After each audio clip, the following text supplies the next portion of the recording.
حضرت حوا کی موت کا عجیب واقعہ۔ حضرت آدم علیہ السلام کی وفات کے ٹھیک 1 سال بعد حضرت حوا علیہ السلام بیمار ہو گئیں تو آپ علیہ السلام کے بیٹے حضرت شیث علیہ السلام نے اپنے تمام بہن بھائیوں کو اکٹھا کیا اور فرمایا کہ ہماری ماں کا بھی ہمارے باپ کی طرح جسم بے جان ہونے لگا ہے۔ چنانچہ تمام اولاد حضرت حوا کے گرد جمع ہو گئی، لیکن حضرت حوا نے سب کو باہر نکال دیا اور فرمایا کہ بسم اللہ الرحمن الرحیم۔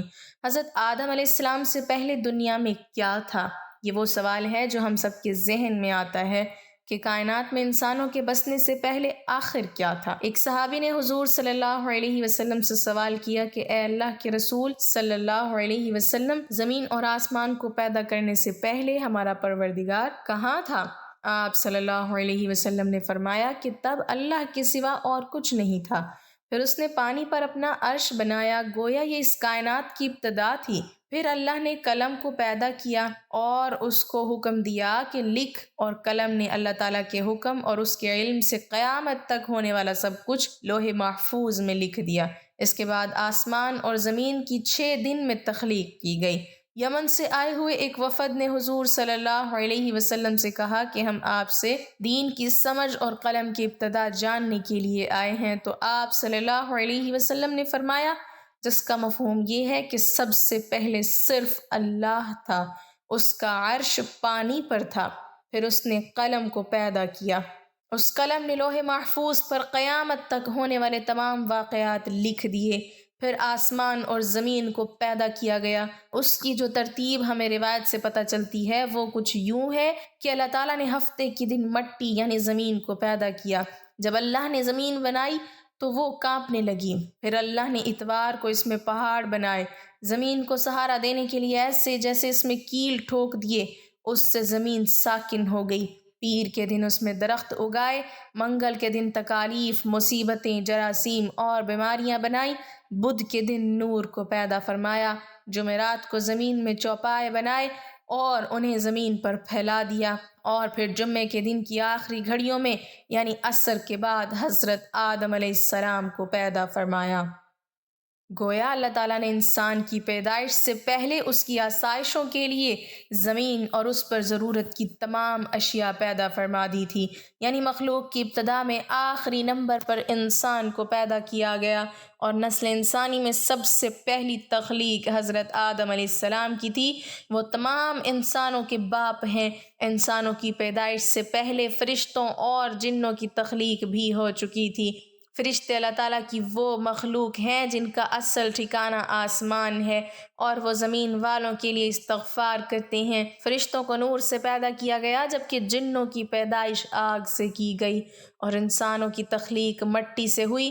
ابلیس جو کہ شیطان تھا وہ بھی فرشتوں میں سے نہیں بلکہ جنوں میں سے تھا، اور اس کی تخلیق بھی آگ سے کی گئی۔ کچھ روایات سے پتہ چلتا ہے کہ آدم علیہ السلام سے 2000 سال پہلے جنات پیدا کیے گئے، اور جب وہ فتنہ فساد میں حد سے آگے بڑھ گئے تو اللہ تعالیٰ نے ان کی طرف فرشتوں کا ایک لشکر بھیجا۔ ان میں خوب مار کا آرائی ہوئی، اور اس میں فرشتوں نے جنوں کو تہس نہس کر دیا، اور وہ سمندروں کے جزیروں میں پناہ لینے پر مجبور ہو گئے، اور آج تک ان کے رہنے کی جگہ یہی جزیرے ہیں۔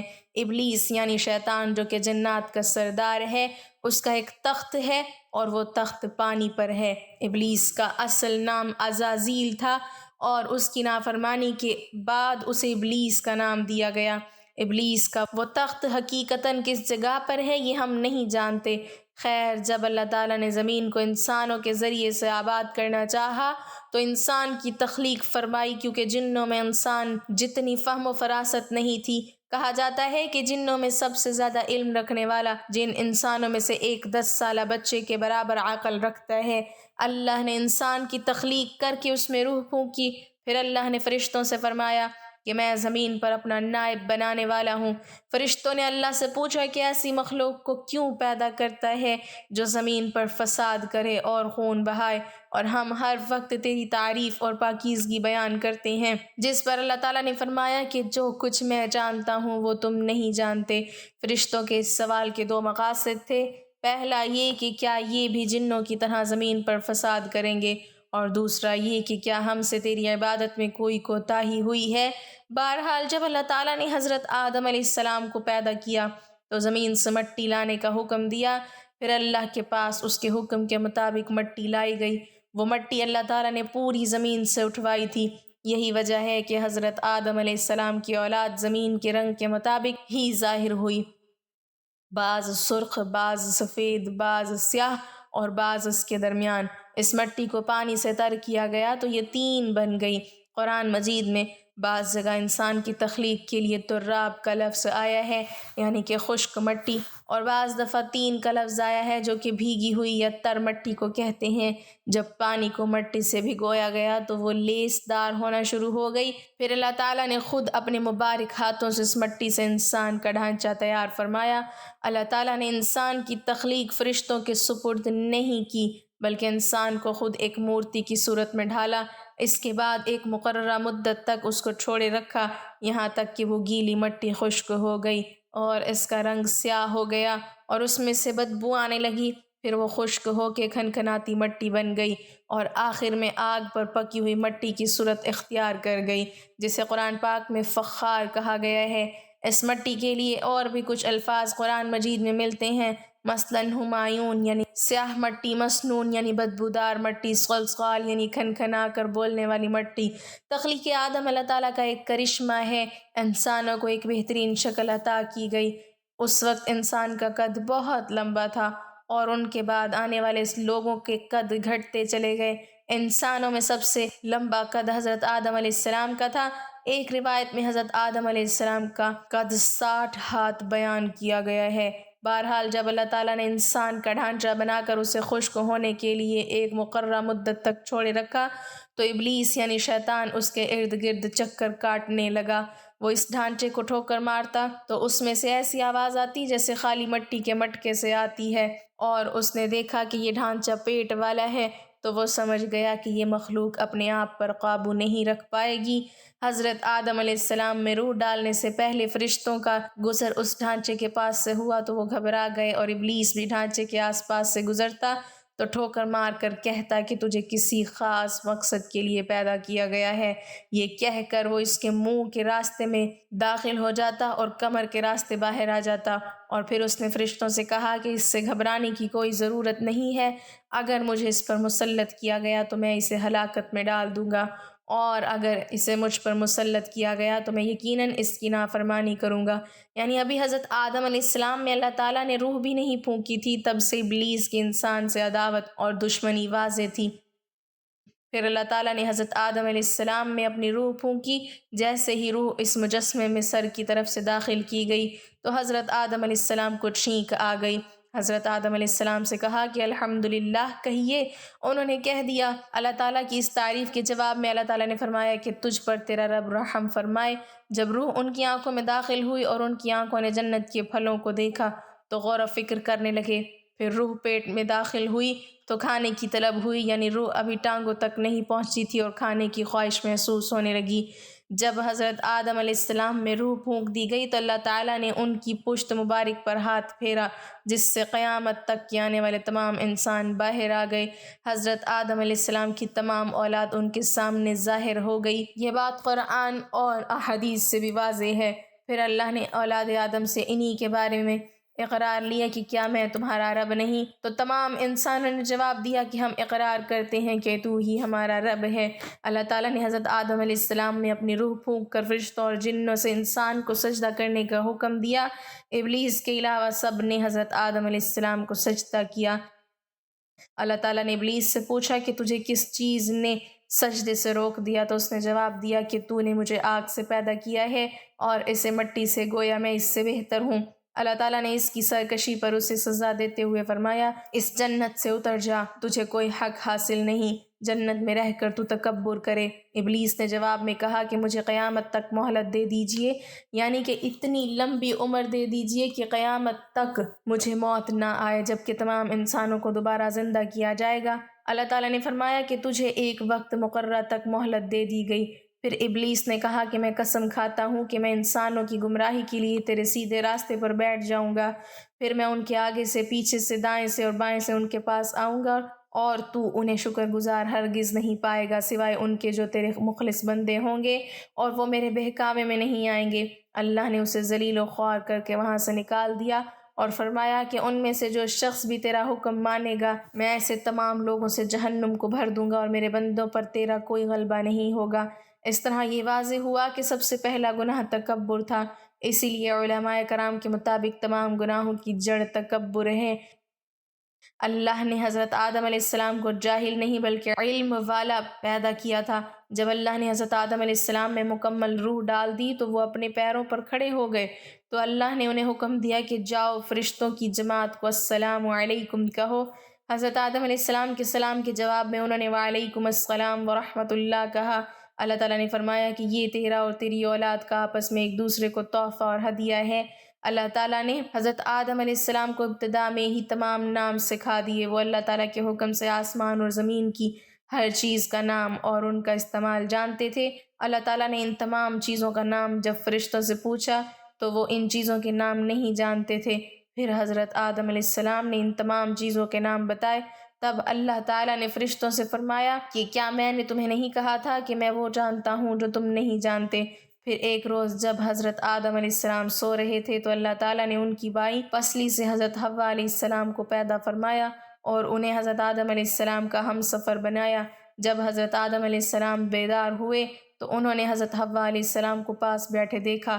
انہوں نے پوچھا کہ تم کون ہو؟ انہوں نے جواب دیا کہ میں عورت ہوں۔ حضرت حوا علیہ السلام قیامت تک آنے والی تمام عورتوں میں سب سے زیادہ خوبصورت تھیں۔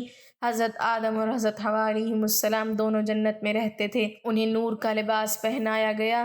جب ابلیس نے انہیں گمراہ کرنا شروع کر دیا اور اللہ نے جس درخت کے پاس جانے سے انہیں منع کیا تھا، شیطان نے انہیں وہی کھانے پر مجبور کر دیا اور اس پر جھوٹی قسمیں بھی کھائی۔ انہوں نے اس درخت سے کھا لیا اور اللہ تعالیٰ کی نافرمانی کے مرتکب ہوئے۔ اللہ تعالیٰ نے ان سے نور کا وہ لباس لے لیا اور وہ برہنہ ہو گئے۔ وہ اس درخت کے پتوں سے اپنے آپ کو ڈھانپنے لگے، لیکن اس گناہ کے بعد غرور و تکبر کی جگہ وہ اللہ تعالیٰ سے معافی مانگنے لگے اور اس کی مغفرت کے طلبگار ہوئے۔ اس سے یہ بتایا گیا کہ خطا انسان کی فطرت کا حصہ ہے کیونکہ وہ فرشتوں کی طرح معصوم نہیں ہے۔ پھر اللہ تعالیٰ نے انہیں جنت سے نکل جانے کا حکم دیا اور فرمایا کہ تم زمین پر رہو اور تم ایک دوسرے کے دشمن ہوں گے۔ پھر وہ دونوں زمین پر اترے اور انہی کے ساتھ ابلیس بھی زمین پر اترا۔ حضرت آدم اور حضرت حوا علیہ السلام نے اپنے رب سے معافی کے کلمات سیکھے۔ ایک روایت کے مطابق حضرت آدم علیہ السلام کو ہند میں جبکہ حضرت حوا علیہ السلام کو جدہ میں اتارا گیا۔ پھر وہ ایک دوسرے کو ڈھونڈنے لگے اور آخرکار میدان عرفات میں ان کی ملاقات ہوئی۔ حضرت حوا علیہ السلام نے 20 ولادتوں میں 40 بچوں کو جنم دیا۔ ہر ولادت میں ایک لڑکا اور ایک لڑکی پیدا ہوتی تھی۔ سب سے پہلا جوڑا قابیل اور اس کی بہن کمین کا تھا، اور اس طرح زمین پر نسل انسانی کی افزائش شروع ہو گئی۔ حضرت عبداللہ بن عباس رضی اللہ تعالیٰ عنہ نے ارشاد فرمایا، بے شک اللہ پاک نے آدم کو جمعے کے دن عصر کے بعد پیدا فرمایا اور آپ کو ظاہری زمین کی ایک مٹھی مٹی سے پیدا فرمایا، اس لیے آپ کو آدم کہتے ہیں اور آپ کی اولاد کو آدمی یعنی آدم والا کہتے ہیں۔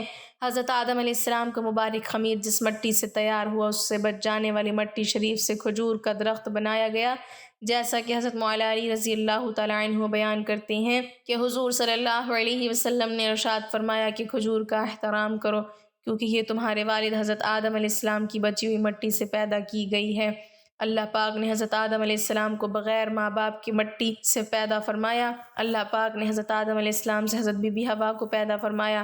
حضرت آدم علیہ السلام نے ان کی طرف دست محبت بڑھانے کا ارادہ کیا تو فرشتوں نے عرض کی، اے آدم ٹھہر جائیں، پہلے ان کا مہر ادا کریں۔ آپ علیہ السلام نے فرمایا، ان کا مہر کیا ہے؟ فرشتوں نے عرض کی، ان کا مہر یہ ہے کہ یہ ہمارے سردار حضرت محمد مصطفیٰ صلی اللہ علیہ وسلم پر 3 یا 10 مرتبہ درود پاک پڑھیں۔ چنانچہ آپ علیہ السلام نے درود پڑھا اور فرشتوں کی گواہی سے آپ کا حضرت بی بی حوا سے نکاح ہو گیا۔ اس سے معلوم ہوا کہ نبی پاک صلی اللہ علیہ وسلم پر موجود چیز کے لیے وسیلہ ہیں، یہاں تک کہ اپنے والد حضرت آدم علیہ السلام کا بھی وسیلہ ہے۔